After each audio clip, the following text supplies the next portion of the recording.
Hey guys, we have a feature is gonna just blow your minds off.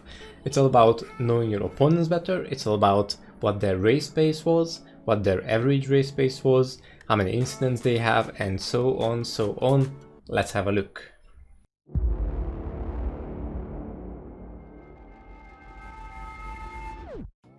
Okay, what is the problem we're actually trying to solve here?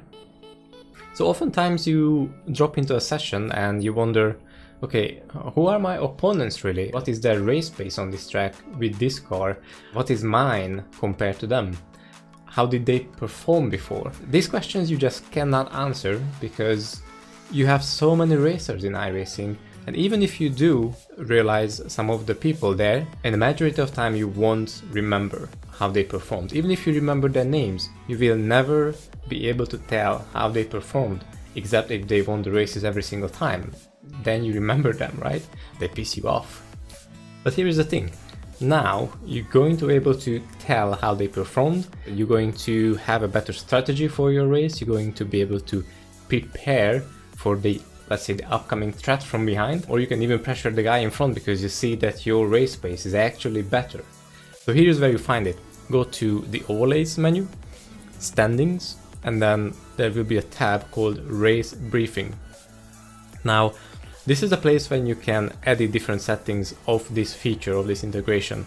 Now we call it race briefing because it's kind of similar to when people sit down and talk about what's gonna happen. It's almost the same, similar to the F1 world where they have these big screens on top of the cars before the race and they checking some metrics. It's kind of that.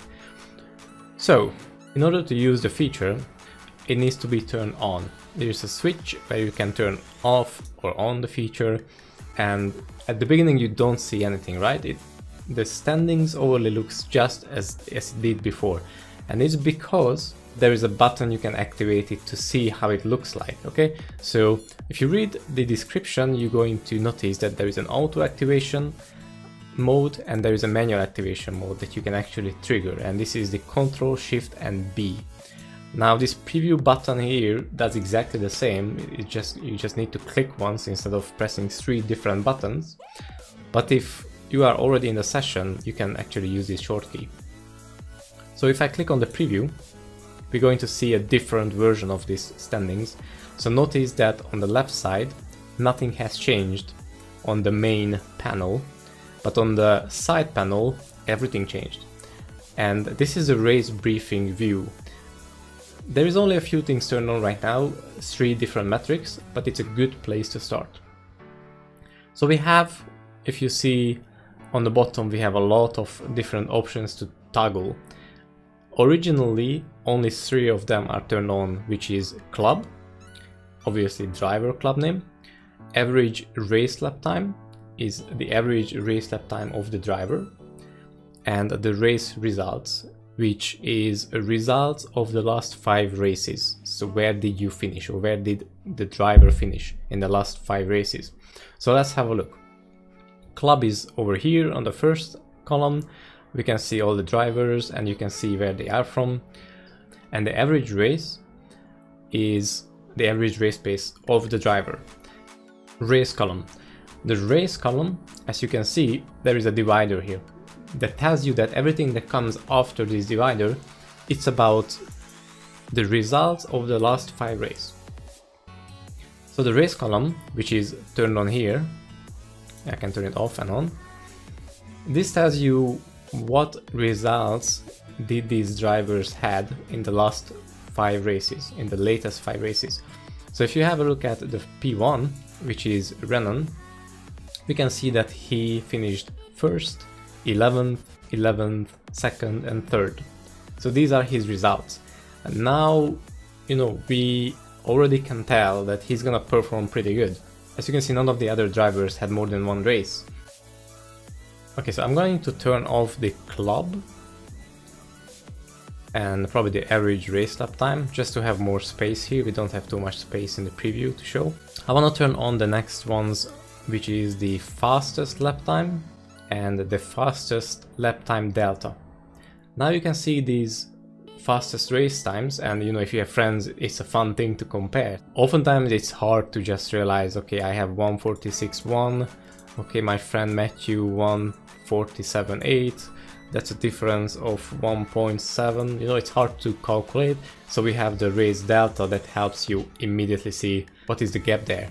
Compared to myself, I have zero gap. For all the others, you can easily see how much faster or slower I am. Red means I'm slower by this amount, and green means I'm faster by this amount. So in this example, if I qualified to this position, I could probably already tell that I have a good chance to finish in the top 5 because I have similar race pace as these top 5 people. And I'm definitely faster than these guys here. So the next metric we're going to see is the fastest quali lap time and the fastest quali delta. So let me turn off the race metrics and turn on the quali metrics. This is exactly the same as before, except that this is for qualification time. Whatever is your best qualification time is gonna show up here and for all the other drivers, and then you can compare yourself to them. Let's go to the next, which is quali results. Let me turn off the other two. We were talking about the race results before, so now we can talk about the quali results, but it's basically the same thing, it's just for the qualification. So if you have a look at it, we see that Renan had P9 in qualification in one race, and then he finished P1. And then the next time he qualified P10, he finished P11, P12, P11, P6, P2, and so on. So you can really see, you know, how they performed and how they finished the race, in which position. Next is incident results. And let me turn on the championship points too, and the other two off. I think it's very self-explanatory, but just to make sure you understand, incidents column is for showing how many incidents the driver had in his last past races, in the last 5 races. So again, talking about Renan, he had 6 incident points on one race, and then 7 on another, and then so on. He also gained 68 championship points on one race, and then 3 on the other race, and so on. Okay, how do we activate this? That's the best question. The short answer is you don't need to. All you need to do is you need to turn on this feature, and it's just going to do the work for you, which means every time when you join to a session and your qualification starts, you're going to see this view for a minute, and then it's going to change back to the normal view.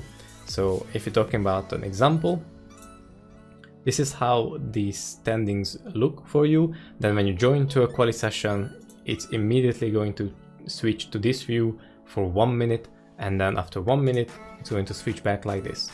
Same thing happens when the race session starts. Not when you start the race on the grid, it's when the session changes from qualification to race, and then it's going to activate itself for 1 minute and it's going to disappear. Now it might be that you want to see it longer, or maybe you are in a practice session and you're just curious, then you can manually activate it.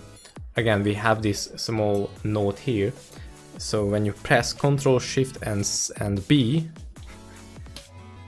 then it toggles this mode, and then it's going to stay there until you press Ctrl Shift B again. So pressing Ctrl Shift B again turns it off, and that's how simple it is. Later on we might introduce a bit more configurability. We might introduce the way you can actually assign wheel buttons to change this view, but for now, for the initial release, we just want to ship this out and see how you like it. And that's it for today. I hope you guys will enjoy this feature. Myself, I can't wait to try this with my friends and see how they perform and who has the fastest race pace, even if we drop into a practice session, and just to check, you know, who was faster and who was better. And I also can't wait for you guys to tell me in the comment section below what you think about the feature, maybe what you're missing from it, or anything else, any ideas you have around it. If you haven't already, please like and subscribe the video so that you can be up to date about the latest releases and latest features we introduce. See you guys later.